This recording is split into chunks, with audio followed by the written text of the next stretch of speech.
இறைவா எனக்கு துணையாக வந்தருளும்.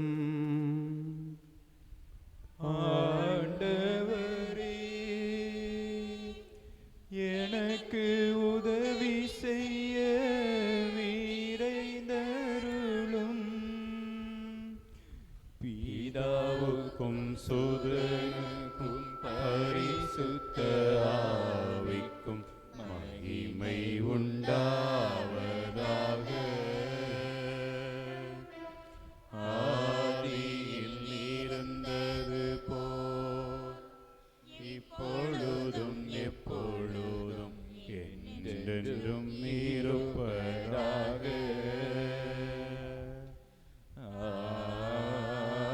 ஆமென். அல்லேலூயா.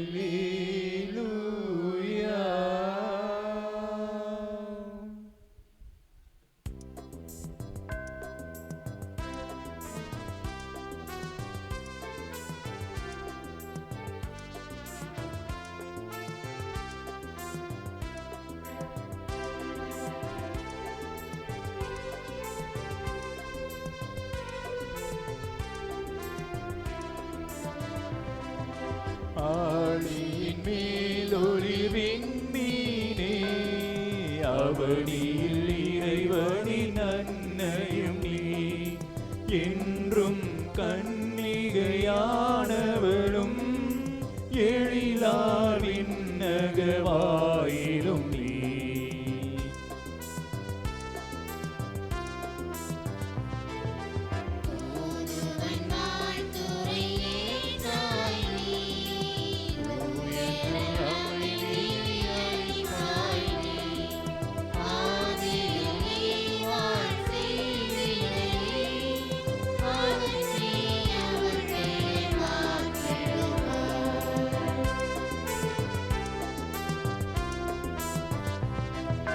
பாவ தலைகளை அறுத்திடுவாய், பரிவுடன் குருடர் கொடி தருவாய், தீமைகள் அனைத்தும் போக்கிடுவாய், திருவருட் கொடைகளை பெற்றளிப்பாய்.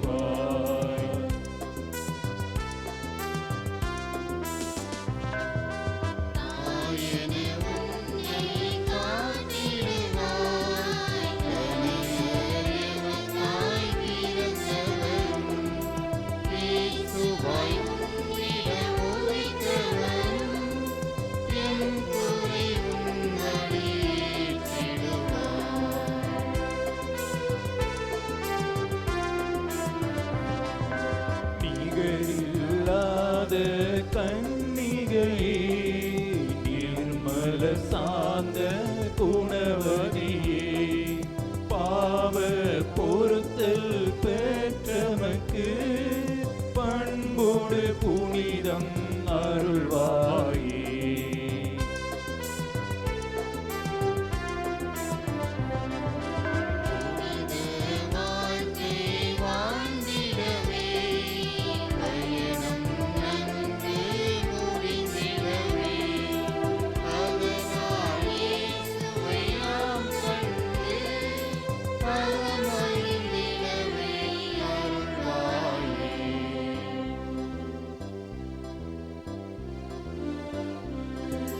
வானக தந்தையை வாழ்த்திடுவோம், வானுயர் கிறிஸ்துவை வணங்கிடுவோம், பரிசுத்த ஆவியை பணிந்திடுவோம், பாகுபாடற்ற புகழ் சாற்றிடுவோம்.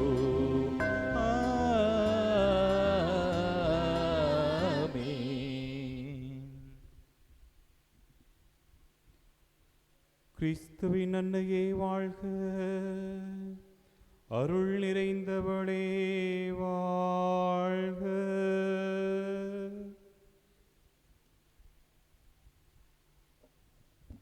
நாளும் விலகாத என் தெய்வம் இயேசு, என் தெய்வம்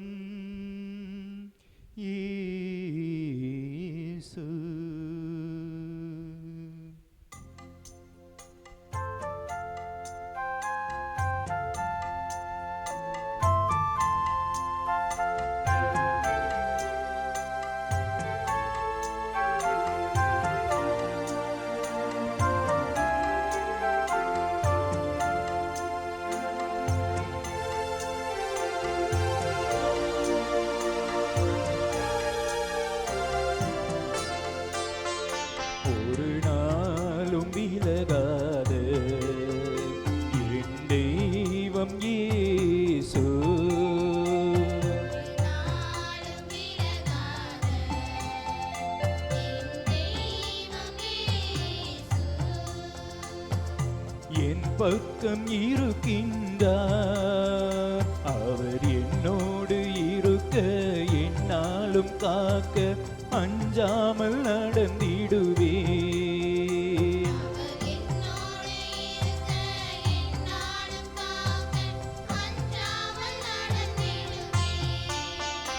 ஒரு நாளும் விலகாத என் தெய்வம் இயேசு.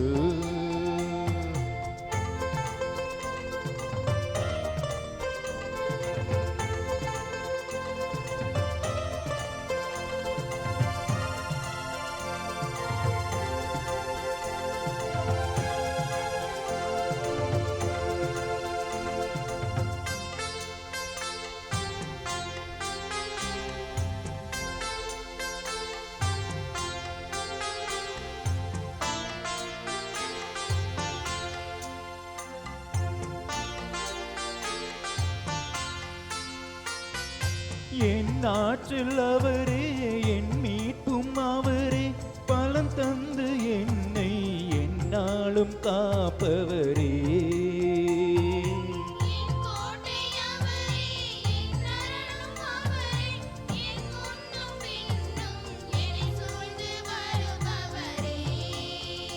என்னை உள்ளங்கையில் பொறித்து காலமெல்லாம் காக்க என் தேவன் இருக்கின்றார்.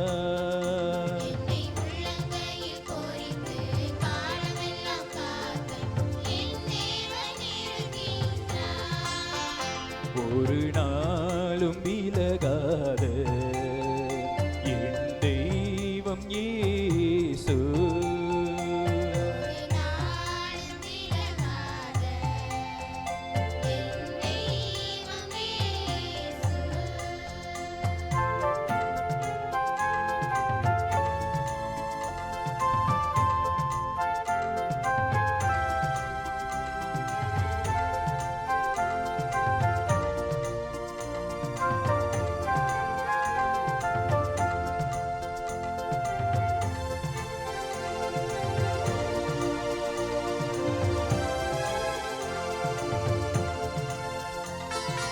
என் தேவன் அவரே, என் நாயன் அவரே, தன் சிறகில் என்னை என்னாலும் சுமப்பவரே.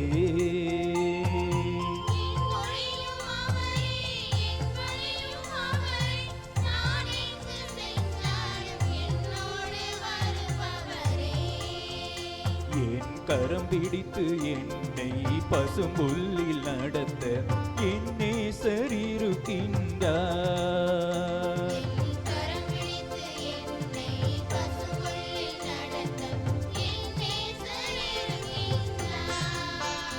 ஒரு நாளும் விலகாத என் தெய்வம் இயேசு.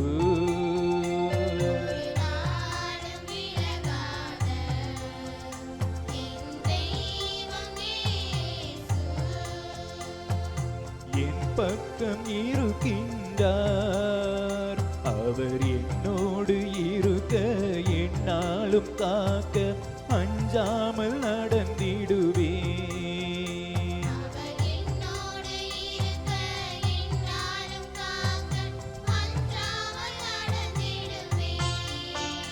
ஒரு நாளும் விலகாத என் தெய்வம் இயேசு. அன்னையே வாழ்க, அருள் நிறைந்தவளே வாழ்க. எருசலேமின் மகிமை நீரே, இஸ்ராயேலின் இன்பம் நீரே.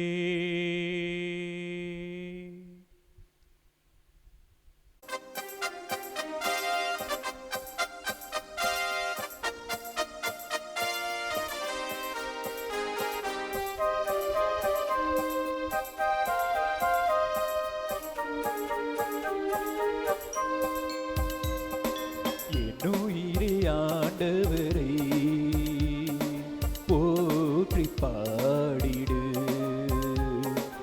என்னுள்ளமே அவர் பெயரை ஏற்றி பாடிடு.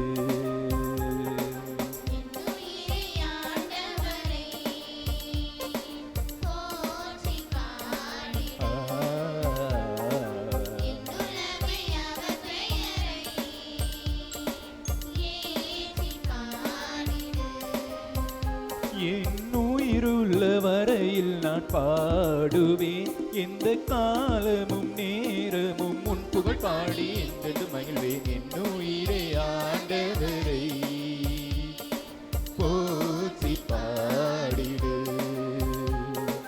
என் உள்ளமே அவர் பெயரை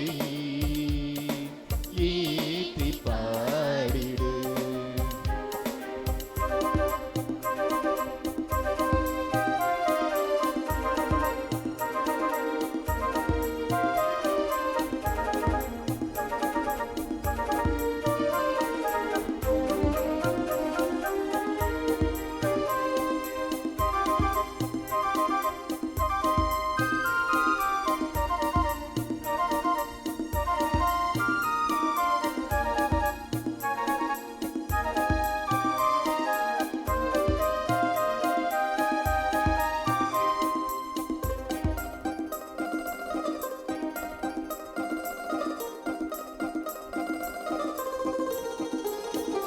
ஆண்டவர் நல்லவர், சீனங்கொள்ளாதிருப்பவர், நம் பாவங்களுக்கேற்ப நடத்த மாட்டார், நம் குற்றங்களை எல்லாம் மன்னிக்கின்றார். ஆ, ஆ,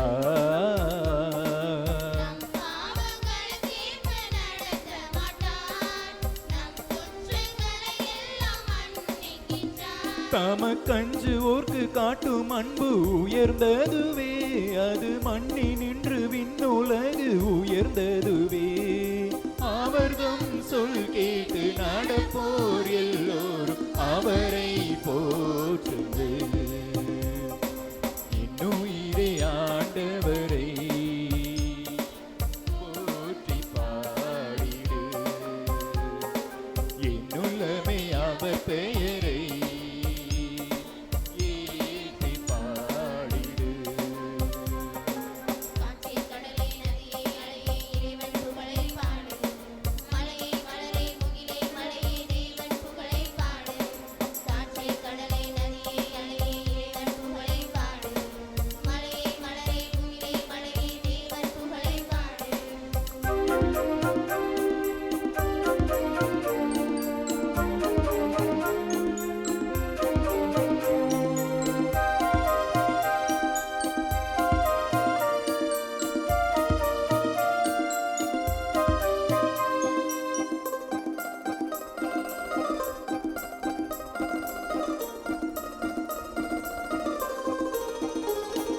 பொறுமையும் அன்பும்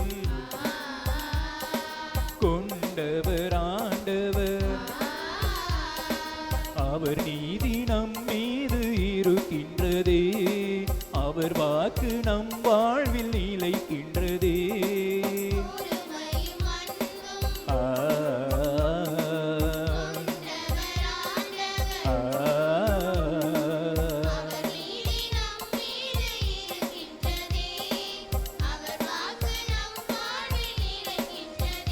அவர் ஒடுக்கப்பட்டோருக்கு வாழ்வழி பார்த்தம் செயல்களை அனைவரும் காண வைத்தார்.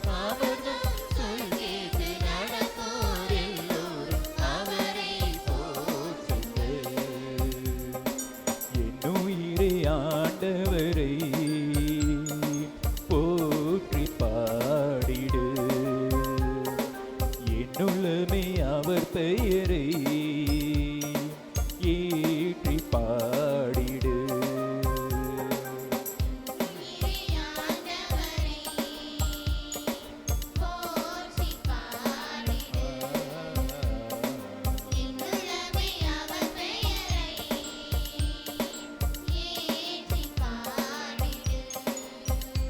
என் உயிருள்ள வரையில் நான் பாடுவேன், எந்த காலமும் நேரமும் முன் புகழ் பாடி என்றென்று மகிழ்வேன். என் உயிரே ஆண்டவரை போற்றி பாடிடு,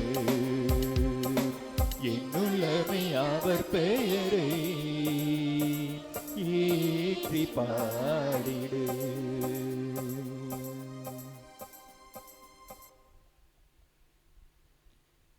எருசலேமின் மகிமை நீரே, இஸ்ராயேலின் இன்பம் நீரே. விண்ணகத்தில் அரியதோர் அறிகுறி தோன்றியது. பெண்ணொருத்தி காணப்பட்டாள். அவள் கதிரவனை ஆடையாக அணிந்திருந்தாள். நிலவில் மேல் நின்று கொண்டிருந்தாள். தலையின் மீது 12 விண்மீன்களை முடியாக சூடியிருந்தாள்.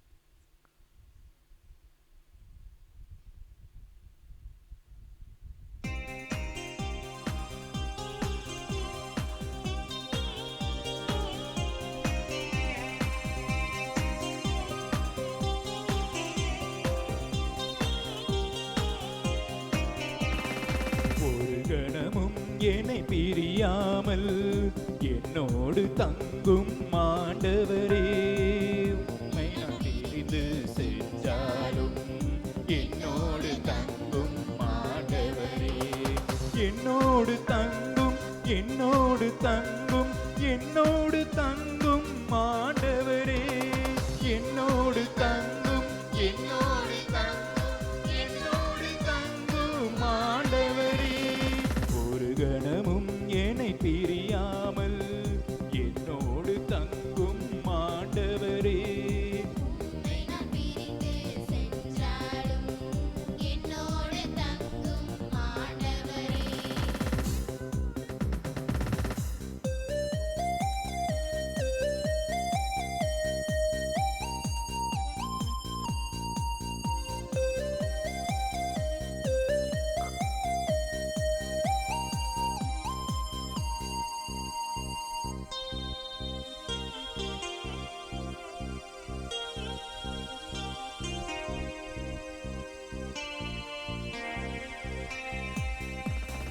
நீர் இல்லை என்றால் வாழ்வினில் எழுச்சி இல்லை, என்னை நீர் பிரிந்தால் இருளினில் வாழ்கின்றேன்.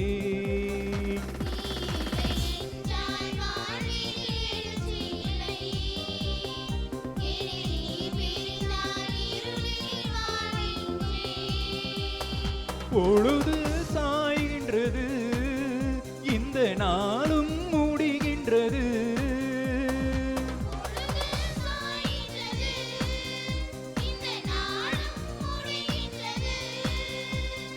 வழியிலே சோர்ந்து விழுந்திடாமல் எனது ஆற்றலை புதுப்பித்திட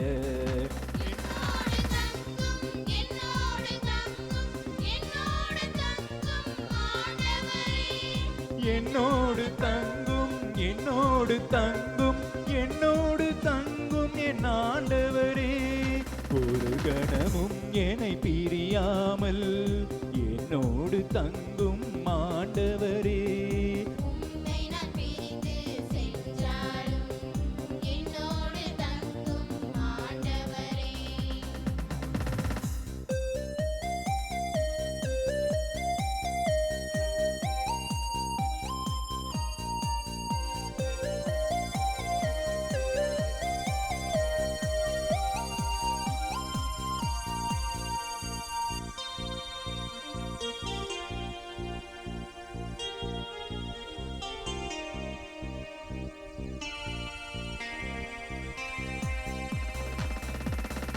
ஏனில் நீர் இருந்தால் வலிமை பிறக்கின்றது, உமது அருளால் துன்பங்கள் மறைகின்றது,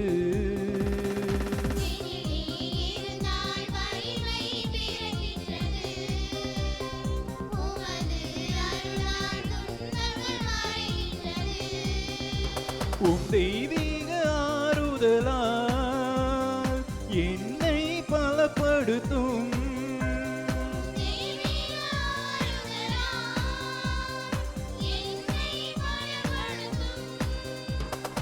என்னோடு உள்ளத்தினால் உம்மையை நான் தினம் நேசித்திட,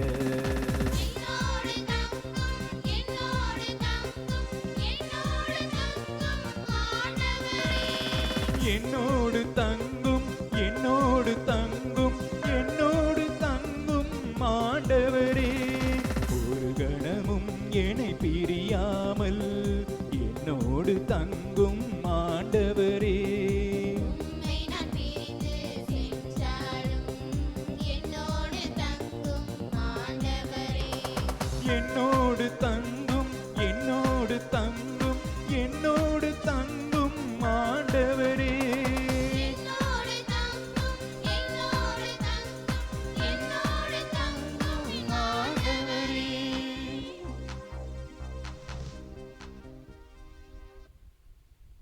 அறியதோர் அறிகுறி தோன்றியது. பெண்ணொருத்தி காணப்பட்டாள். அவள் கதிரவனை ஆடையாக அணிந்திருந்தாள்.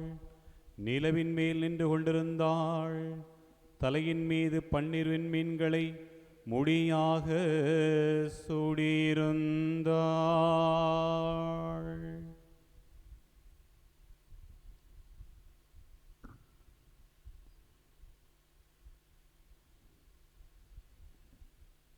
இறை வார்த்தைக்காக அனைவரும் எழுந்து நிற்போம்.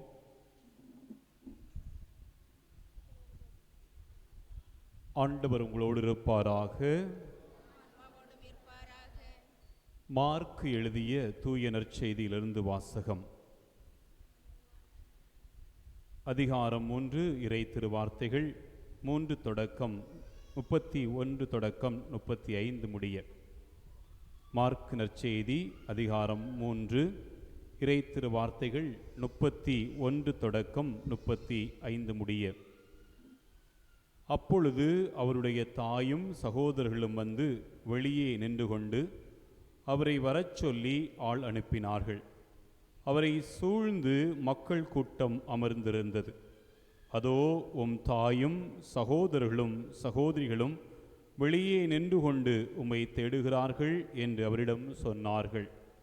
அவர் அவர்களை பார்த்து, என் தாயும் சகோதரர்களும் யார் என்று கேட்டு தம்மை சூழ்ந்து அமர்ந்திருந்தவர்களை சுற்றிலும் பார்த்து, இதோ என் தாயும் என் சகோதரர்களும் இவர்களே, கடவுளின் திருவுளத்தை நிறைவேற்றுபவரே, என் சகோதரரும் சகோதரியும் தாயும் ஆவார் என்றார்.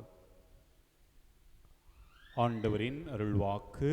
கிறிஸ்துவே உமக்கு புகழ்.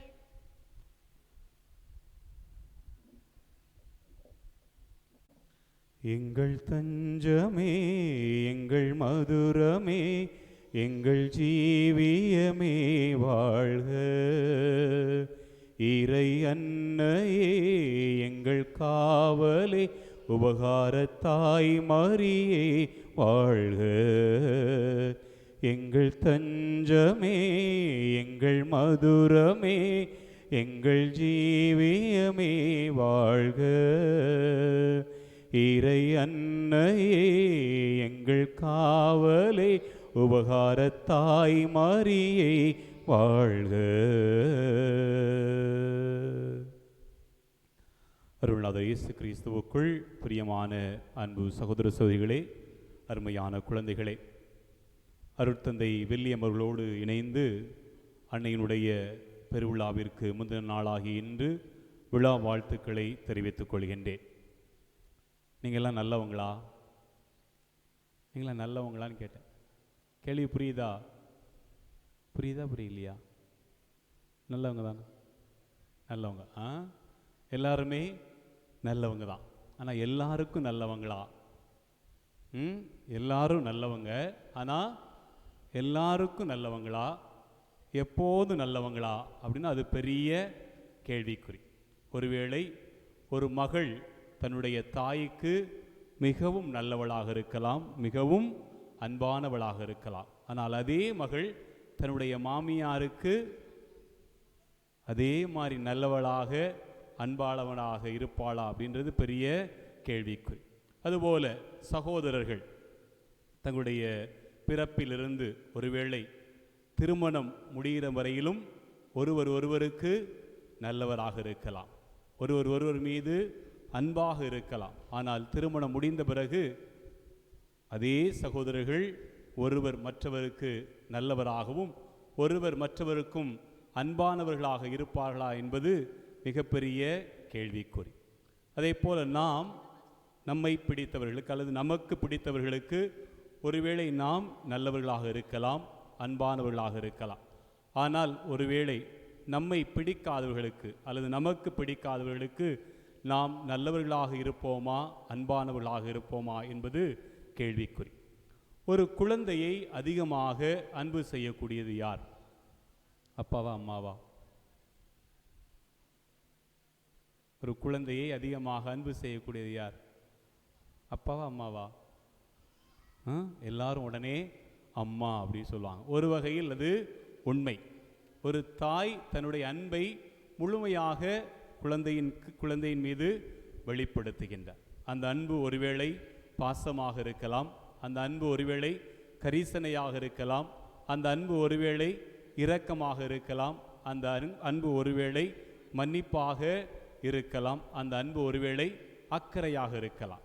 ஆனால் தந்தையும் குழந்தையின் மீது அன்பு கொண்டவராக இருக்கின்றார். ஆனால் அந்த அன்பு வேறு விதமாக இருக்கிறது. ஒருவேளை அந்த அன்பு கண்டிப்பாக இருக்கலாம், அந்த அன்பு கற்றுக் கொடுக்கக்கூடியதாக இருக்கலாம், அந்த அன்பு ஒருவேளை திருத்தக்கூடிய அன்பாக இருக்கலாம். தாயின் அன்பையும் தந்தையினுடைய அன்பையும் பற்றி சொல்லும் பொழுது இவ்வாறாக சொல்லுவார்கள்.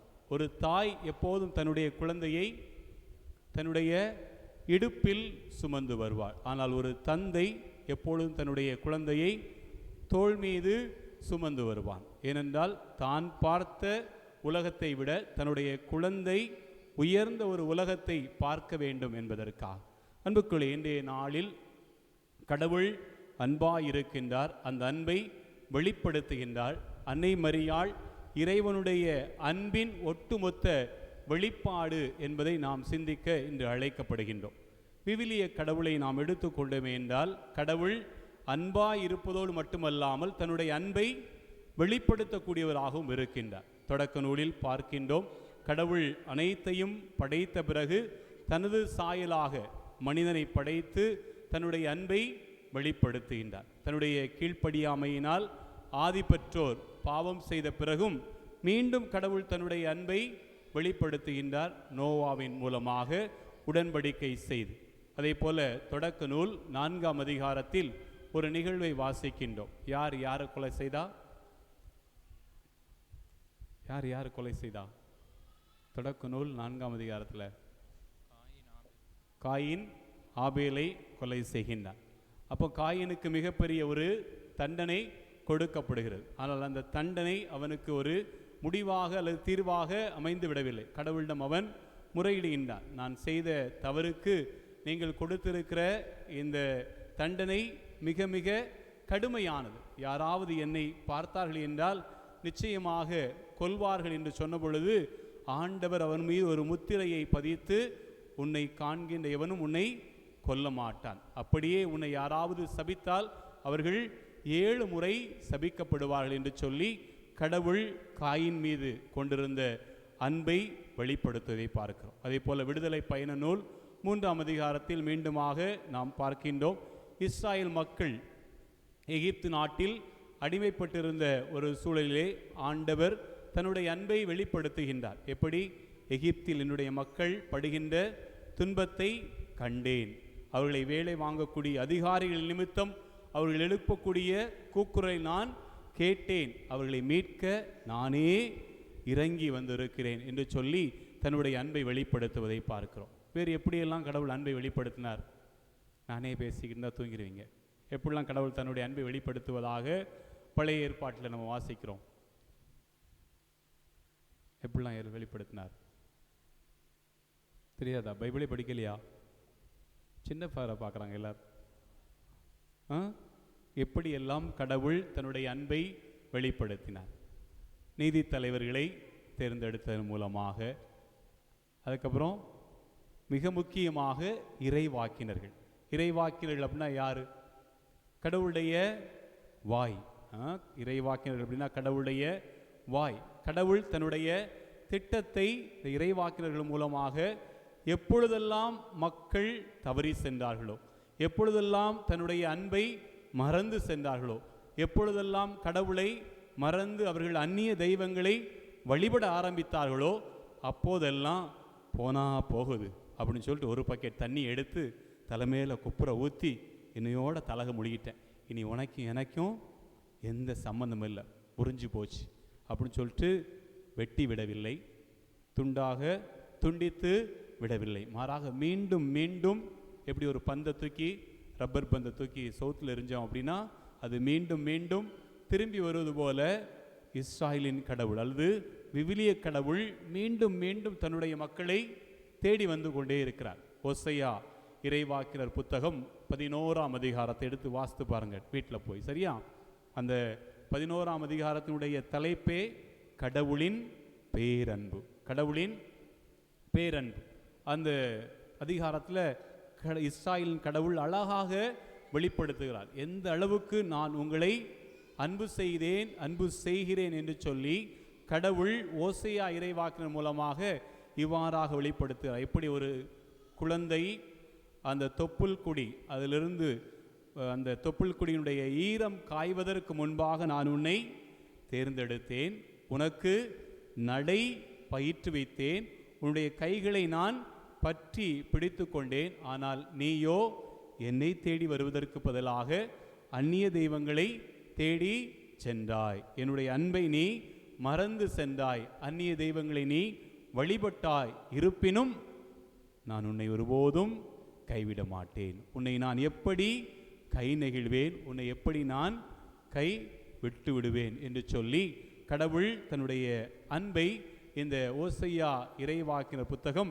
11ஆம் அதிகாரத்தின் மூலமாக வெளிப்படுத்துவதை பார்க்கின்றோம். மேலும் பல்வேறு இறைவாக்கினர்களுடைய வார்த்தைகள் ஒவ்வொன்றும் கடவுள் நம்மை எந்த அளவுக்கு அன்பு செய்கின்றார் என்பதை வெறும் வார்த்தையாக அல்ல, மாறாக கடவுள் தன்னுடைய செயல்களின் மூலமாகவும் வெளிப்படுத்துகின்றார். இந்த இஸ்ராயல் மக்களை எகிப்து நாட்டிலிருந்து செங்கடலை இரண்டாக பிளக்க செய்து அவர்களை எகிப்து நாட்டிலிருந்து விடுவித்தார். அதோடு மட்டுமல்லாமல் 40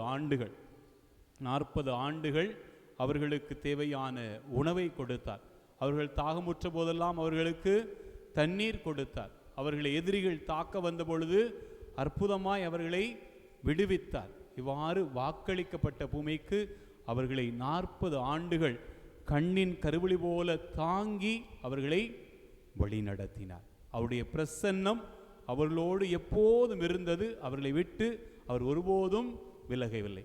இறுதியாக தன்னுடைய அன்பின் ஒட்டுமொத்த வெளிப்பாடாக தந்தையாம் இறைவன் தன்னுடைய ஒரே மகனை இந்த உலகத்திற்கு கையளித்ததன் மூலமாக அல்லது அனுப்பி வைத்ததன் மூலமாக வெளிப்படுத்துவதை பார்க்கிறோம். கலாத்தியருக்கு எழுதிய திருமுகம் 4ஆம் அதிகாரம் 4 மற்றும் 5 வசனங்களில் நாம் வாசிக்கின்றோம். திருச்சட்டத்திற்கு உட்பட்டிருந்த நம்மை மீட்டு தன்னுடைய பிள்ளைகளாக மாற்றுவதற்காக பெண்ணிடம் பிறந்தவராக தன்னுடைய மகனை இந்த உலகத்திற்கு கடவுள் அனுப்பி வைத்தார் என்று சொல்லி நாம் வாசிக்கணும். ஆண்டவர் இயேசுவும் தந்தையாம் இறைவனுடைய ஒட்டுமொத்த அன்பினுடைய, இரக்கத்தினுடைய, மன்னிப்பினுடைய, பரிவினுடைய, கரிசனையினுடைய வெளிப்பாடாக இருப்பதை புதிய ஏற்பாட்டில் நம்ம பார்க்கின்றோம். ஆண்டவர் இயேசு எங்கெல்லாம் சென்றாரோ அங்கெல்லாம் அவர் தன்னுடைய அன்பை வெளிப்படுத்தினார். யாரெல்லாம் நோயினால் வாடி வதங்கி உதவி என்று தேடி வந்தார்களோ அப்பொழுதெல்லாம் அவர் உதவிக்கரம் நீட்டினார். சமுதாயத்தால் ஒதுக்கப்பட்ட, புறந்தள்ளப்பட்ட பாவிகளை அவர் அன்பு செய்தார். சமுதாயத்தில் மிகவும் பின்தங்கிய நிலையில் இருந்த பெண்களை அவர் அன்பு செய்தார். அவளுக்கு உரிய இடத்தை, மதிப்பை, மரியாதையை கொடுத்தார். இவ்வாறாக தான் அன்பு செய்கிறேன் என்பதை அவர் தனக்குள்ளாக மட்டும் வைத்து கொள்ளவில்லை, முழுமையாக வெளிப்படுத்தினார்.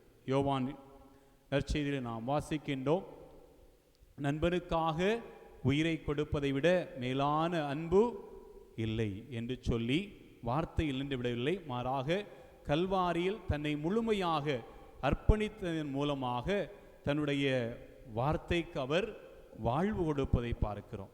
எதை சொன்னாரோ அதை செய்து காட்டுவதை பார்க்கின்றோம். இதற்கு மேல் உன்மேல் உள்ள அன்பை வெளிப்படுத்துவதற்கு என்னிடம் எதுவும் இல்லை என்று சொல்லி தன்னுடைய உயிரையே முழுமையாக கையளித்ததை பார்க்கிறோம். லூக்காஸ் நற்செய்தி 22ஆம் அதிகாரத்தில் அருமையான ஒரு நிகழ்வை வாசிக்கணும். ஆண்டவர் இயேசு கிறிஸ்து கல்வாரி பாடுகளை தாங்குவதற்கு முன்பாக ஒலிவ மலையில் ஜெபிக்கின்றார். எப்படி ஜெபித்தாரு? எப்படி ஜெபித்தார்? ஃபாதர் பேசக்கூடாதுன்னு சொல்லிக்காங்களா? எப்படி ஜெபித்தார்? அவருடைய வியர்வைகள் இரத்த துளிகளாய் விழும் அளவுக்கு அவர் ஜெபித்தார். அப்போ கடவுள் தன்னுடைய அன்பை வெளிப்படுத்தினாரா?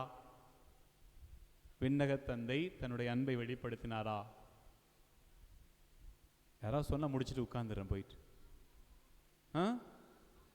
சரி போனா போடா போ அப்படின்னு விட்டுட்டாரா? என்ன செய்தார்? லூக்காஸ் நற்செய்தியெல்லாம் கையில் பைபிள் வச்சுக்கிங்க, திறக்க மாட்டீங்க போல. லூக்காஸ் நற்செய்தி 22ஆம் அதிகாரம் 43ஆம் வசனத்தில் நம்ம வாசிக்கின்றோம். தன்னுடைய அன்பு மகன் துயருவதை கண்டு வேதனையின் உச்சத்தில் அவருடைய வியர்வை இரத்தமாய் வடிந்ததை கண்டு தந்தையாம் இறைவன் ஒரு தூதரை அனுப்புகின்றார். வான தூதர் அங்கே தோன்றி ஆண்டவருக்கு ஆறுதலாக அல்லது அவருக்கு துணையாக இருப்பதாக லூக்காஸ் நற்செய்தி 22ஆம் அதிகாரத்தில் நம்ம வாசிக்கின்றோம். இவ்வாறாக தந்தையாம் இறைவன் நம்மீது கொண்டிருக்கிற அன்பை ஒவ்வொரு நாளும் வெளிப்படுத்தி கொண்டே இருக்கின்றார் இறை வார்த்தையின் மூலமாக. அதேபோல் ஆண்டவர் இயேசு கிறிஸ்து நம்மீது கொண்ட அன்பை, நம்மீது வைத்திருக்கிற அன்பை ஒவ்வொரு நாளும் திருப்பலியின் மூலமாக வெளிப்படுத்தி கொண்டே இருக்கின்றார். அன்னை மரியாளும் அன்பினுடைய ஒட்டுமொத்த வெளிப்பாடு என்று சொன்னால் அது மிகைப்படுத்தப்படாத ஒரு உண்மை. அன்னை மரியாள் கடவுளை அன்பு செய்தார். இதை எப்படி வெளிப்படுத்தினார்? கடவுளுடைய திட்டம் அவருக்கு வெளிப்படுத்தப்பட்ட போது, கன்னியாகிய நீ கருத்தாங்கி ஒரு மகனை பெற்றெடுப்பா என்று சொன்ன பொழுது, ஆண்டவரே அந்த வியாகுலம் எனக்கு வேண்டாம் அப்படின்னு சொல்லிட்டு அன்னை மரியாள் ஒதுங்கி கொள்ளவில்லை. மாறாக, ஆகட்டும் இதோ உடைய அடிமை என்று சொல்லி கடவுள் மீது கொண்டிருந்த அன்பை வெளிப்படுத்துவதை பார்க்கின்றோம். தன்னுடைய கணவன் மீது, அதாவது நல்ல தந்தை சூசை மீது கொண்டிருந்த அன்பை மரியாதையாக வெளிப்படுத்துகின்றார். ஆண்டவர் இயேசு கிறிஸ்து 12 வயதாக இருக்கும் பொழுது ஆலயத்திலே காணாமல் போனபோது அவரை மீண்டும் கண்டுபிடிக்கின்றார்கள். அப்பொழுது அன்னை மரியாள் தன்னுடைய கணவன் மீது கொண்டிருந்த அந்த மதிப்பை, மரியாதையை அருமையாய் வெளிப்படுத்துகின்றார். நானும் உன் தந்தையும் உன்னை காணாது துயருற்றோம் என்று சொல்லவில்லை. மாறாக, உன் தந்தையும் நானும் உன்னை காணாது துயருற்றோம் என்று சொல்லி தந்தை வளனாருக்கு கொடுக்கக்கூடிய முதலிடத்தை, முன்னுரிமையை கொடுத்து தன்னுடைய அன்பை மரியாதையின் மூலமாக வெளிப்படுத்துவதை பார்க்கிறோம். இன்றைக்கு என்ன நற்செய்தி வாசிக்க கேட்டோம்?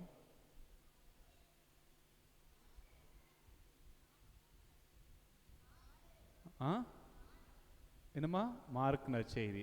என்ன செய்தி?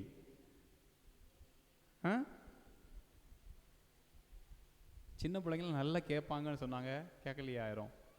என்ன நற்செய்தி வாசிக்கப்பட்டது? அன்னை மரியாளும் ஆண்டவர் இயேசுடைய உறவினர்களும் ஆண்டவர் இயேசுவை பிடித்து கொண்டு வருவதற்காக போகிறாங்க. எதுக்காக? அதுக்கு முந்தின பகுதி எடுத்து வாசித்து பார்த்தோன்னா தெரியும்.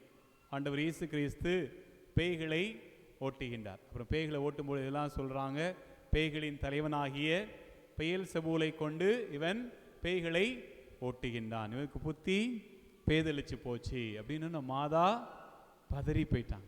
ஐயோ, என் மகனுக்கு போயிட்டு எல்லாரும் பைத்தியம் சொல்கிறாங்க, எல்லாரும் பேய் பிடித்தவன் சொல்கிறாங்க, பேய்களின் தலைவனாகிய பெயல்செபூலை கொண்டு பேய்களை ஓட்டுகிறான் அப்படின்னு சொல்கிறாங்க அப்படின்னு சொல்லிட்டு அவர் எப்படியாவது குண்டு கட்டா தூக்கிட்டு வரணும்னு சொல்லிட்டு மாதா மட்டும் போகல, கூட அவங்க சொந்தக்காரங்க எல்லாரையும் கூட்டிகிட்டு போகிறாங்க. அதை தான் இன்றைக்கி நம்ம வாசிக்க கேட்டோம். இந்த வார்த்தைகள் அன்னை மரியாள் தன்னுடைய மகன் மீது கொண்டிருந்த அக்கறையை வெளிப்படுத்துவதை காட்டுகிறது. தன்னுடைய மகன் மீது அன்னை மரியாள் முழுமையான அக்கறை கொண்டிருந்தார். இந்த உலகத்தில் யாருக்கும் இல்லாத அக்கறை ஒரு தாய்க்கு நிச்சயமாக உண்டு என்பதை அன்னை மரியாள் இந்த இறை வார்த்தையின் மூலமாக வெளிப்படுத்துவதை பார்க்கிறோம். அதோடு மட்டுமல்லாமல் தன்னுடைய மகன் மீது அவள் கொண்டிருந்த அன்பை கல்வாரியில் வெளிப்படுத்துவதை பார்க்கிறோம். அவர் அன்பு செய்த சீடர்களெல்லாம் ஆண்டவர் இயேசுவை விட்டு சென்ற பிறகும் அன்னை மரியாள் இறுதி வரை பின்தொடர்ந்து சென்றதை பார்க்கின்றோம். அதுபோல திருத்துதர்கள் மீது அல்லது திருச்சபையின் மீது கொண்டிருக்கின்ற அன்பை திருத்துதர் பணியில் நம்ம வாசிக்கின்றோம். முதல் அதிகாரத்தில் வாசிக்கின்றோம், திருத்துதர்களோடு ஒன்றாக இணைந்து அன்னை மரியாள் மேலறையில் அமர்ந்து ஜெபித்தார் என்று சொல். வேறு எப்படி அன்னை மரியாள் தன்னுடைய அன்பை இன்றும் வெளிப்படுத்தி வருகின்றார்? நம் ஒவ்வொருவர் மீதும் அன்னை மரியாளுக்கு பாசம் உண்டா? இதுக்கும் பதில் சொல்ல மாட்டீங்கன்னா போய் உட்காந்துருவேன். அன்னை மரியாளுக்கு நம்ம மீது பாசம் உண்டா இல்லையா? அப்படியே எல்லாரும் ஏதோ அங்கே பின்னாடி பரிசா இறங்கி வர மாதிரியே பார்த்துட்டு, அன்னை மரியாளுக்கு நம்ம மீது பாசம் உண்டா இல்லையா? உண்டு. எப்படி அதை வெளிப்படுத்தினாங்க சொல்லுங்க? அன்னை மரியாளுக்கு நம்ம மீது பாசம் உண்டு அப்படின்றத எப்படி வெளிப்படுத்துறாங்க? இதுதான் கிளைமேக்ஸ். இதை சொன்னால் முடிச்சிருவேன், சீக்கிரம் முடிச்சு மழை வர்ற மாதிரி. இங்கே நானும் ஃபாதர் ஊருக்கு போகணும். அன்னை மரியாளுக்கு நம்ம மீது பாசம் உண்டு, அக்கறை உண்டு, அன்பு உண்டு அப்படின்றத எப்படி வெளிப்படுத்துறாங்க? தெரியாதா? ஏதாவது ஒரு புனிதர், நிறைய புனிதர்கள் தெரியும் நமக்கு. அந்தோனியாரை தெரியும். இன்றைக்கு புனித தந்தை பியோவுடைய திருநா ஒரு பாட்டு பாடினாங்களா, கடைசி பாட்டு. என்ன பாட்டு? அதுவும் தெரியாது. நற்செய்தியே தெரியாது, அப்புறம் பாட்டு எப்படி தெரியும்? என்னோடு தங்கும் என்னோடு தங்கும் ஆண்டவரே. அதனால் புனித தந்தை பியோவுடைய ஜெபம், நற்கரணைக்கு பிறகு அவர் சொன்ன ஜெபந்தான் அந்த பாட்டு. வேற நிறைய புனிதர்கள் இருக்காங்க. எந்த புனிதராவது திரும்ப திரும்ப காட்சி கொடுத்ததா திருச்சபை வரலாற்றில் பதிவு செய்யப்பட்டிருக்குதா? அந்தோனியார் எங்கள் மேற்குத்தெருவில் வந்தார், அங்கே காட்சி கொடுத்தார். அல்லது சூசேப்பரு சென்னையில் காட்சி கொடுத்தார். ஏதாவது இருக்குதா? எதுவுமே கிடையாது. அன்னை மரியாள் தொடர்ந்து காட்சி கொடுத்து கொண்டே இருக்கின்றார். தொடர்ந்து காட்சி கொடுத்து கொண்டே இருக்கிறார். எங்கெல்லாம் மாதா காட்சி கொடுத்துக்கிறாங்க? ஒரு பதிலும் சொல்ல மாட்டேன். நாளைக்கு காலைல பிரசங்கத்துக்கு வர மாட்டானா? அன்னை மரியாள் எங்கெல்லாம் காட்சி கொடுத்துக்கிறாங்க? ஃபாத்திமா. யாரா எந்திரிச்சு சொல்லுங்க பார்க்கலாம். வேளாங்கண்ணி, அப்புறம் ரொம்ப ஃபேமஸ் பாத்திமா. பாத்திமாவில் 3 சிறுவர்களுக்கு காட்சி கொடுத்தாங்க. அப்போ லூர்துல யாராவது பெர்னத்து இருக்கீங்களா? யாருமே இல்லையா? பெர்னதத்தே இல்லையா? சரி, சந்தோஷம், தப்பிச்சுக்கிட்டீங்க. லூர்துல பெர்னதத்துக்கு காட்சி கொடுத்தாங்க. அப்புறம் இன்னைக்கும் மெஜகுரியா அப்படின்னு ஒரு இடத்துல அடிக்கடி காட்சி கொடுத்து கொண்டே இருக்கிறாள். அதே போல் கோதுலுப்பே, மெக்சிகோவில் கோதுலுப்பே அப்படின்னு ஒரு இடத்துல மாதா காட்சி கொடுத்துருக்காங்க. இது ஏகப்பட்ட நெட்டில் போய் அப்பேரிஷன் ஆஃப் மதர் மேரி அப்படின்னு போடுங்க. அப்பேரிஷன் ஆஃப் மதர் மேரி அப்படின்னு போட்டிங்கன்னா நிறைய இடங்கள் வரும். அன்னை மரியாள் ஒவ்வொரு இடத்திலும் காட்சி கொடுத்து கொண்டே இருக்கிறான். எதுக்காக? என்னையப்பார், என் அழகப்பார் அப்படின்ற. எதுக்கு? இன்னைக்கு நான் நல்லா புது சாரி கொடுத்துக்கிறேன் பார்த்துங்க. இன்றைக்கி தான் போய் கல்லறக்கல் ஜுவல்லில் 10 பவுன் செயின் வாங்கிட்டு வந்தேன். பார்த்துக்கப்பா. எதுக்காக காட்சி கொடுக்க? இங்கே பேச மாட்டேன்னு நினைக்கிறேன். நல்லவங்க. இன்றைக்கி நான் ஒரு வாசகம் வாசித்தேன். ஒரு அழகான சென்டென்ஸ் வந்துச்சு. அதில் அழகாக சொல்லப்படுச்சு. எல்லாரும் செய்கிற 2 தப்பாம். எல்லாரும் செய்கிற 2 தப்பு என்னன்னா, பேச வேண்டிய இடத்துல பேச மாட்டோமா, பேசக்கூடாத இடத்துல ரொம்ப பேசும். பேச வேண்டிய இடத்துல பேச மாட்டோம், பேசக்கூடாத இடத்துல ரொம்ப பேசும். சரி, அன்னை மரியாள் எதுக்காக காட்சி கொடுத்தாங்க? எந்த சூழ்நிலையில் காட்சி கொடுத்தாங்க அப்படின்னா, எப்பெல்லாம் உலகம் பிரச்சனையில் இருந்ததோ, எப்போதெல்லாம் உலகம் குழப்பத்தில் இருந்ததோ, எப்போதெல்லாம் போர் மேகம் இந்த உலகத்தை சூழ்ந்து கொண்டிருந்ததோ, எப்பொழுதெல்லாம் மக்கள் கடவுளை மறந்து சென்று கொண்டிருந்தார்களோ, எப்பொழுதெல்லாம் பாவத்திற்காக மக்கள் மனம் வருந்தாமல் இருந்தார்களோ, அப்பொழுதெல்லாம் அன்னை மரியாள் காட்சி கொடுத்து, என் அன்பு பிள்ளைகளே, என் அன்பு மைந்தனிடம் திரும்பி வாருங்கள், உடைய பாவத்திற்காக நீங்கள் மனம் வருந்துங்கள். ஒவ்வொரு ஜோமாலையிலையும் 10 மணி முடித்த பிறகு ஜோம் சொல்ல. என்ன ஜோமம்? அதுவும் தெரியாதா? அது எங்கே சொல்லப்பட்ட ஜெபம்? தெரியாது. சரி, சந்தோஷம். அந்த ஜெபம் அருமையான ஒரு ஜெபம், மாதாவால் சொல்லிக் கொடுக்கப்பட்ட ஒரு ஜெபம் இல்லையா? பாவத்துக்காக நாம் மனம் வருந்தணும் அப்படின்னு சொல்லிட்டு ஒவ்வொரு முறையும் அன்னை மரியாள் இந்த உலகத்தின் மீதும் நம்மீதும் உள்ள பாசத்தை ஒரு தந்தையாக இருந்தல்ல ஒரு தாயாக ஒவ்வொரு முறையும் வெளிப்படுத்துவதை பார்க்கிறோம். எனவே அன்புக்குள்ளே நாமும் நம்முடைய வாழ்க்கை தளங்களில் நம்முடைய அன்பை வெளிப்படுத்த நாம் கடமைப்பட்டிருக்கிறோம், அழைக்கப்பட்டிருக்கிறோம். அன்பை வெளிப்படுத்த கடமைப்பட்டிருக்கிறோம், அழைக்கப்பட்டிருக்கிறோம். சுகி சிவம் அப்படின்னு ஒரு பேச்சாளர் அழகா சொல்லுவார். யாராவது என்கிட்ட வந்து இந்த பிள்ளையை எப்படி திருத்துறதுனே தெரியலப்பா, இவர் என்ன சொன்னாலும் கேட்கவே மாட்டேன்றா அப்படின்னா அவர் சொல்லுவார், நான் சொல்கிற ஒரே பதில், உங்கள் பிள்ளைங்க மேலே உங்களுக்கு அன்பு இல்லை, உங்கள் பிள்ளைங்க மேலே உங்களுக்கு பாசம் இல்லை. ஏன்னா உண்மையான அன்பு இருக்கும் பொழுது, உண்மையான பாசம் இருக்கும் பொழுது அந்த பிள்ளைகளை எப்படி தன் வழிக்கு கொண்டு வர வேண்டும் என்ற அந்த சிறப்பான யுக்தியை அல்லது முறையை ஒவ்வொருவரும் நிச்சயமாக அறிவீர்கள் என்று சொல்லி. எனவே அன்புக்குள்ளே இந்த நாளில் விவிலிய கடவுள் அன்பாக இருக்கின்றார். ஆனால் அந்த அன்பை ஒவ்வொரு நாளும் வெளிப்படுத்தி கொண்டிருக்கின்றார்.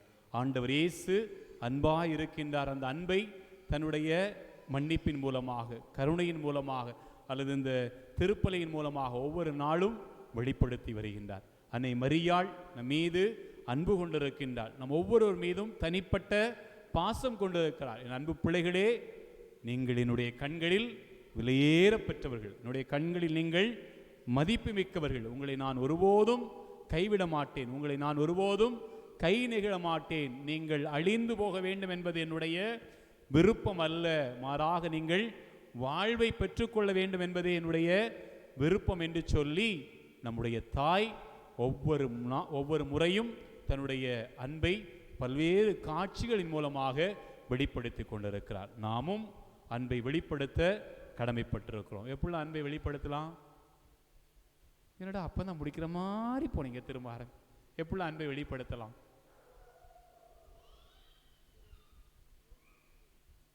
சொன்னா கேட்க மாட்டேன். எப்படிலாம் அன்பை வெளிப்படுத்தலாம்? நல்ல உற்சாகம் ஊட்டுகிற வார்த்தைகள் மூலமாக, பிள்ளைகளை பாராட்டுவதன் மூலமாக. மத்தேயு நற்செய்தி 3ஆம் அதிகாரம் 13ஆம் வசனம் பார்க்கிறோம். அதேபோல் மத்தேயு நற்செய்தி 17ஆம் அதிகாரத்தில் பார்க்குறோம். ஆண்டவர் இயேசுவை பார்த்து அப்பா இறைவன் அழகா சொல்றார், இவரே என் அன்பார்ந்த மகன், இவரில் நான் பூரிப்படைகிறேன். அதே போல் ஒரு அப்பாவும் பிள்ளையை பார்த்து மை சன், இது என்னுடைய மகன், இவனில் நான் பூரிப்படைகிறேன் என்று சொல்லுகிற அளவுக்கு பிள்ளைகளும் நடந்து கொள்ள வேண்டும், பெற்றோரும் பாராட்ட வேண்டும்.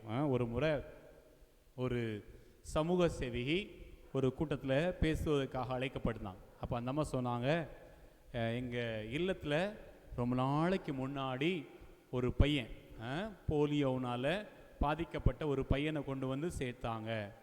அந்த பையனுக்கு நாங்கள் கல்வி கொடுத்தோம், அதே நிலையில் நல்ல மருத்துவம் கொடுத்து அந்த பையனை நாங்கள் நடக்கவும் வச்சோம். அந்த பையன் கல்லூரி படிப்பெல்லாம் முடிச்சிட்டான், அவன் இப்போ என்ன செய்துட்டு இருப்பான் அப்படின்னு கேட்டான்.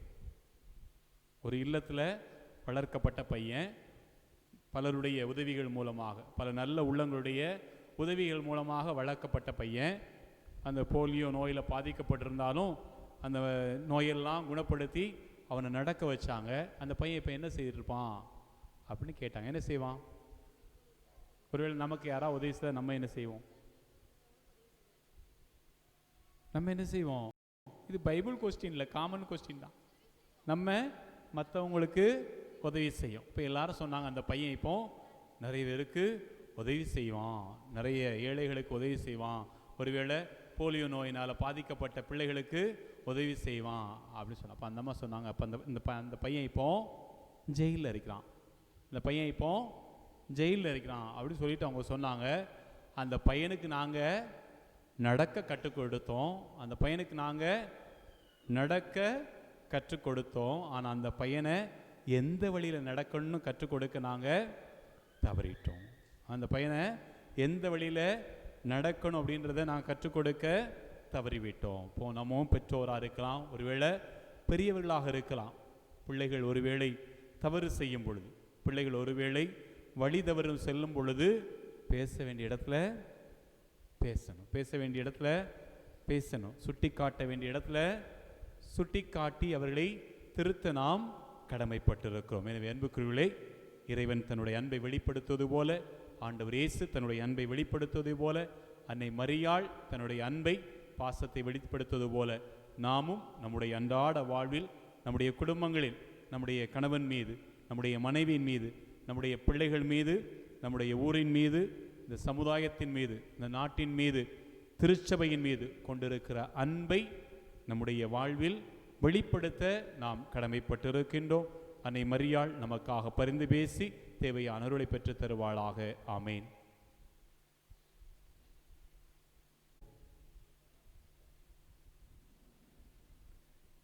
இதோ இந்நாள் முதல் எல்லா தலைமுறைகளும் என்னை பேருடையாள் என போற்றுமே, ஏனெனில் வல்லமை மிக்கவர் எனக்கு அரும் பெரும் செயல்பல புரிந்தார்.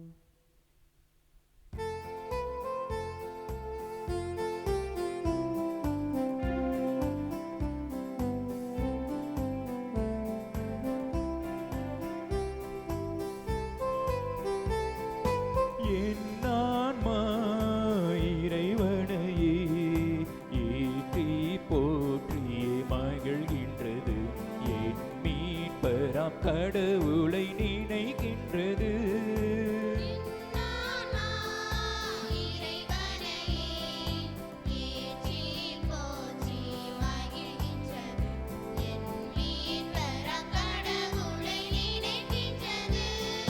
தாழ்நிலை இருந்த தம் அடியவரை தயையுடன் கண்கள் நோக்கினார்.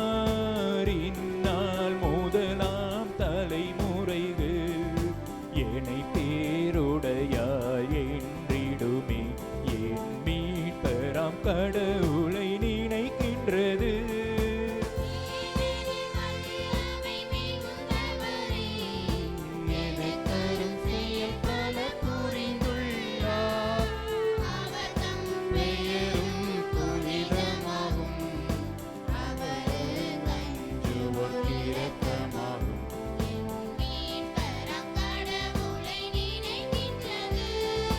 கரத்தின் வல்லமை கொண்டே அவர் செருக்குற்றோரை சிதறடித்தார்.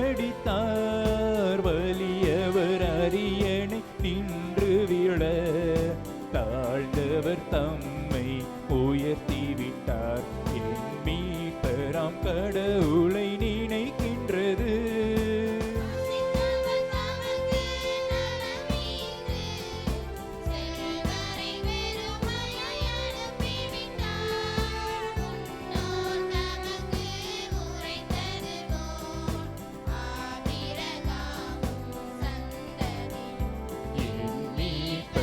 கடவுளை நினைக்கின்றது.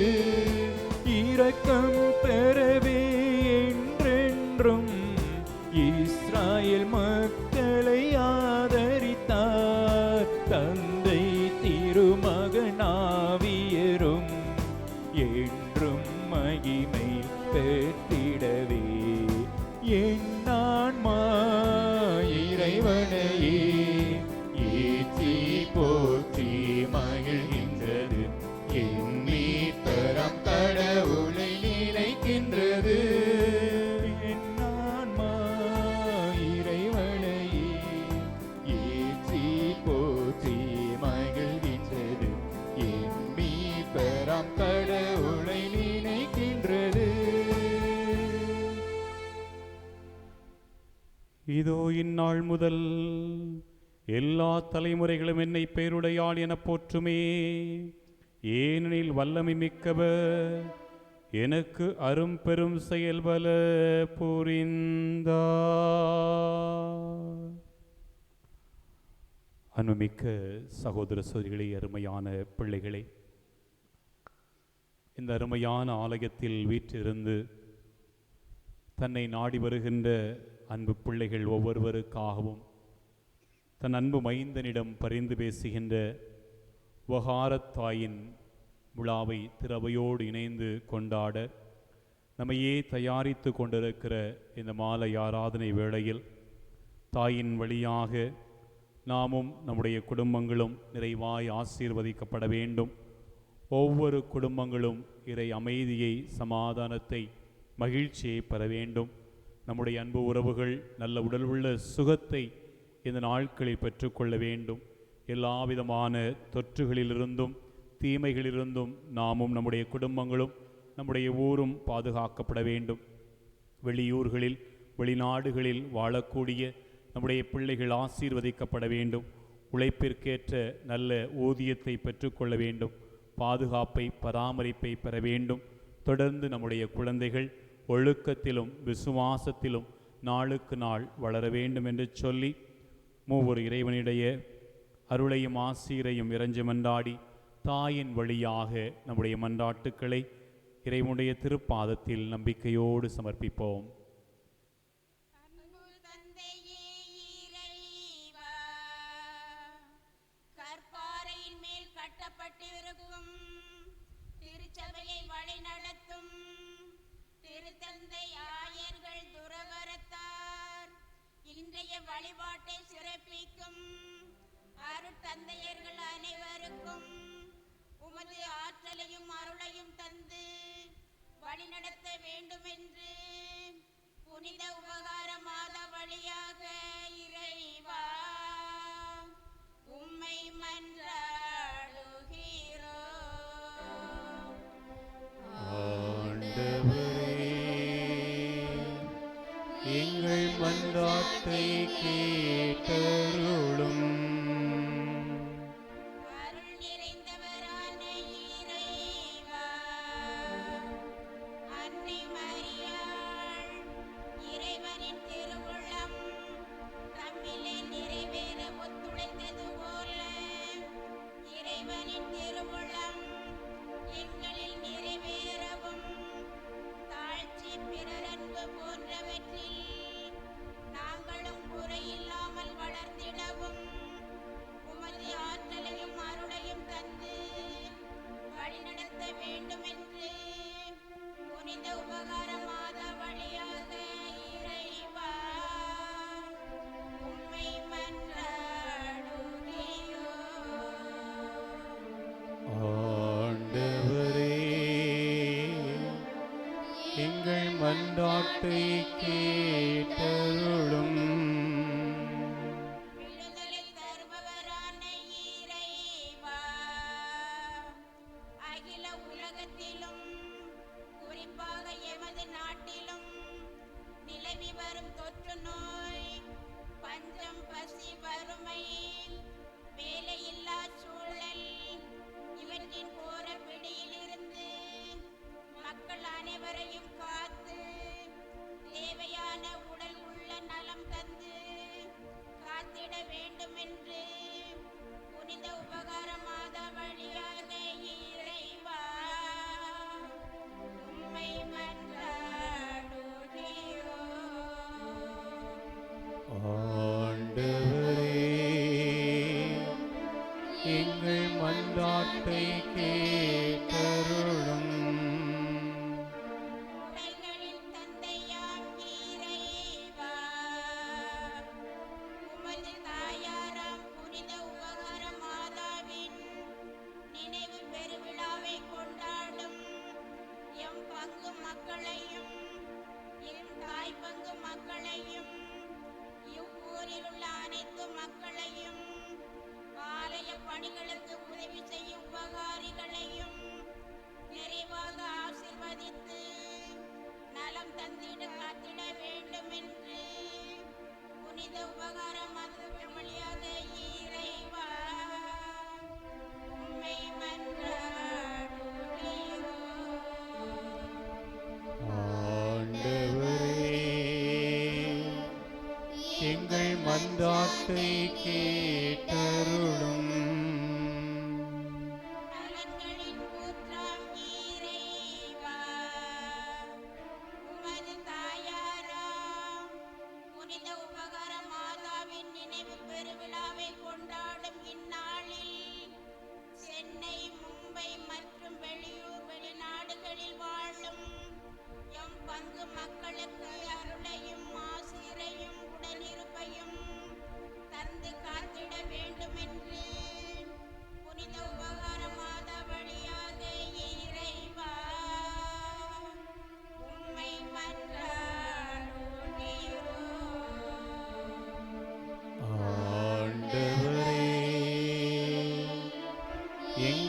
மன்றாட்டை கேட்டருளும். நம்முடைய தனிப்பட்ட தேவைகளுக்காக மன்றாடுவோம்.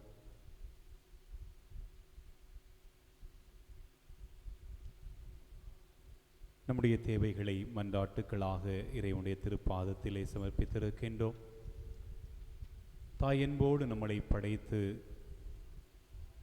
ஒவ்வொரு நிமிடமும் ஒவ்வொரு நொடிப்பொழுதும் தன்னுடைய அன்பை வெளிப்படுத்துகின்ற இறைவன் விண்ணக கொடைகளால் நம்மை இந்த விழா நாளில் அணி செய்வார் என்ற நம்பிக்கையோடு நம் ஆண்டவர் இயேசு கற்றுக் கொடுத்த ஜெபத்தை பாடி ஜெபிப்போம்.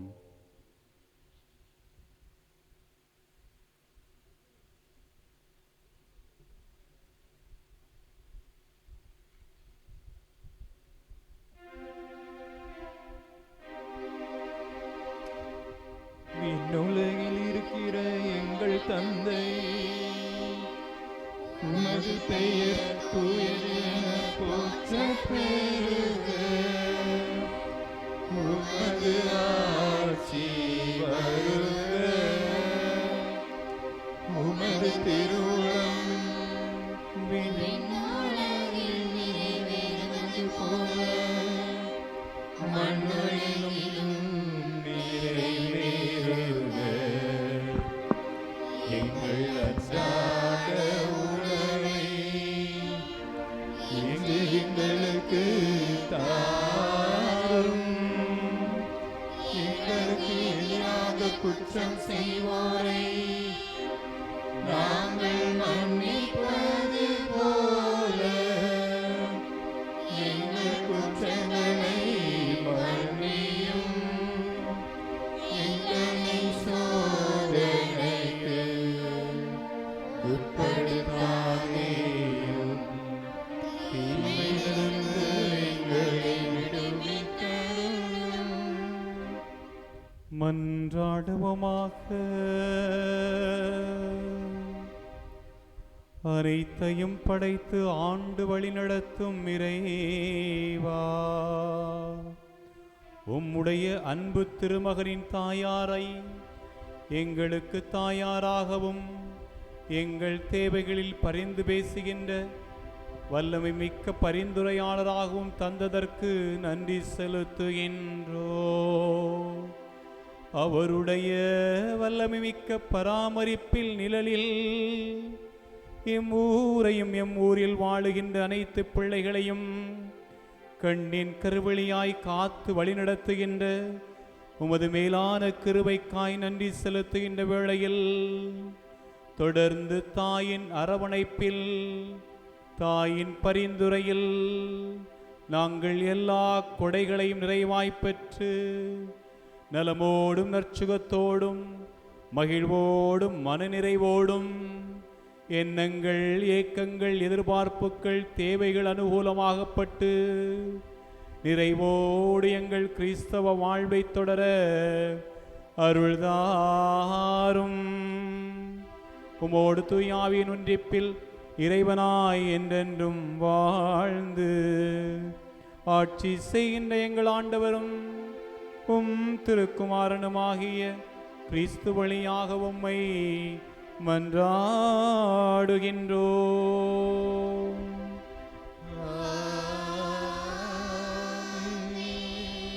ஆண்டவர் நம்மை ஆசீர்வதித்து எல்லா தீங்குகளின்றும் பாதுகாத்து முடிவில்லா வாழ்வுக்கு நம்மை அழைத்து செல்வாராக.